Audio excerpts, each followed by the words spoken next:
السلام علیکم ویورز، خوش آمدید اس امید کے ساتھ کہ آپ لوگ خیریت سے ہوں گے۔ آج ہم بات کریں گے ڈرامہ رنگ محل کی ایپیسوڈ 48 کے بارے میں، جس کا نیو پرومو نشر کر دیا گیا ہے، جس میں آپ دیکھنے والے ہیں۔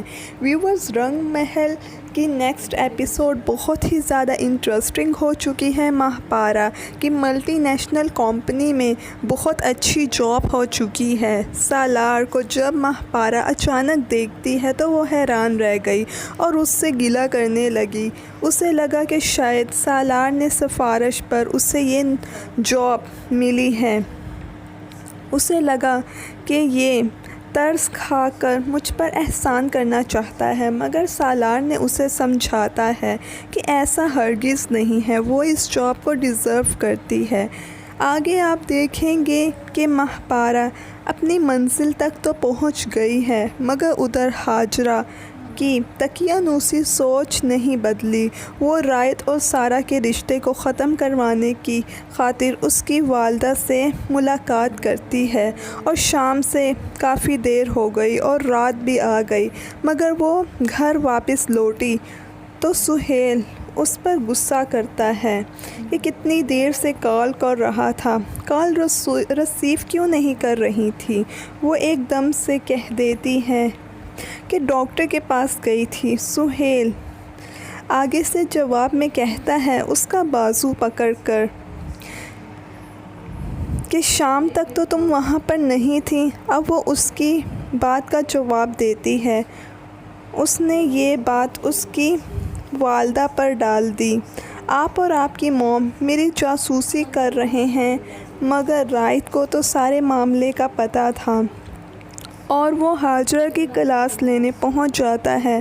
ہاجرہ سے کہتا ہے کہ آپ نے سہیل بھائی کو کیوں نہیں بتایا کہ آپ 2 گھنٹے سے سارا کے گھر گئی ہوئی تھیں۔ اب جب وہاں پر سہیل آیا تو بالکل نارمل بیہیو کرتا ہے، بالکل رائت کو نارمل ہو کر دکھاتا ہے، اور اس بات کو ایسے ایکسیپٹ کرتا ہے کہ اسے ساری بات پتہ ہے۔ ادھر ہاجرہ اور سہیل کی چالاکیاں چلتی رہیں گی، جبکہ مہاپارا اپنی منزل کی طرف رواں دواں ہو چکی ہے۔ مہاپارا اپنی دادی سے کہنے لگی، ہم لڑکیاں بڑی بیوقوف ہوتی ہیں، ساری عمر ایک شہزادے کا انتظار کرتی ہیں، لیکن خود پڑھ لکھ کر شہزادی بننے کی کوشش نہیں کرتی۔ تلخ تھی، لیکن حقیقت یہی ہے۔ مہاپارا کا حوصلہ ختم ہو جاتا، لیکن وہ کبھی کچھ نہ کرتی۔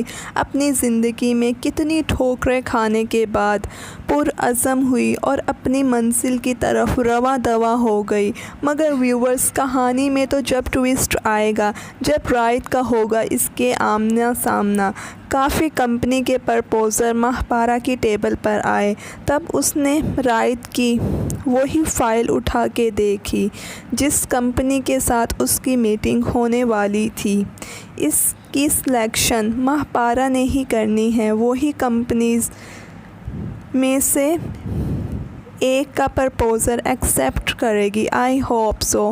بہت جلد رائت اور مہاپارا آمنے سامنے ہوں گے۔ اب کی بار سارا معاملہ الٹ ہوگا۔ ایک مہاپارا، وہ ایک منشی نوکر کہلائی جاتی تھی، وہ اب ایک آفیسر کی سیٹ پر ہوگی، وہی فیصلہ کرے گی رائت کی کمپنی کا پرپوزل ایکسیپٹ کرنا ہے کہ نہیں۔ ویورز، یہ کچھ سینز تھے جو آپ آنے والے ایک ساتھ میں دیکھیں گے۔ ویڈیو اچھی لگے تو اسے لائک اور شیئر کیجیے گا، اور اپنی قیمتی رائے کا اظہار کومنٹ سیکشن میں کیجیے گا۔